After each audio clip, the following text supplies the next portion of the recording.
Welcome to the SuperCharged video show, where I interview interesting and inspiring people right inside the Tesla. Since I was 12 years old, I've been engaged in social change. And when I was 16 years old, I went to Selma, and I got kicked out of high school, Selma, Alabama, after a bloody Sunday, and I wound up working for Martin Luther King Jr. And his family, and I became their driver, and I became the assistant, and then I continued working for SCLC, Southern Christian Leadership Conference, until after King's assassination. Take it right here.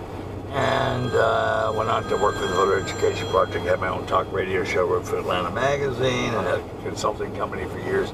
And now I am the director of Civil Rights Tour Atlanta. I am a tour guide. Yes, and I went on the tour earlier today, and let me tell you, tour guide. It was pretty good. So as a tour guide, I try to, not in an unscripted way. I don't like scripting. Most tours you go on are very scripted. And I mean, I have a script, but I don't follow it. Because I think it's best left without scripting it.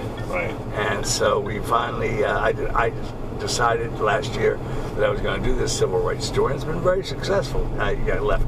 All right. We're going to go by the Carter Center right now. Carter Center was actually built on a compromise.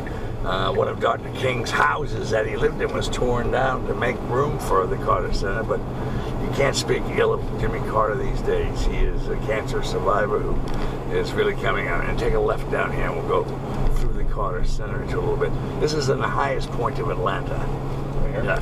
This is in the highest point of the city of Atlanta, and Sherman overlooked Atlanta from up here, but you can go down through around the sides here, as you can see.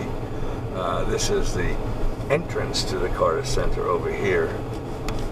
One of the entrances. They've got 3 or 4 entrances around it. It's a fabulous work that he's done on international, particularly African models, eradicating smallpox and eradicating polio and things like that. So you took us by several of Martin Luther King's places today as well. Tell us about those real quick.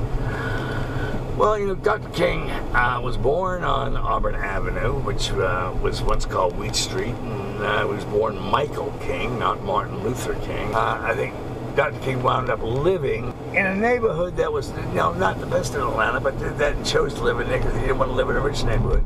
So he lived in and died on Sunset Avenue, which you saw today. Yes.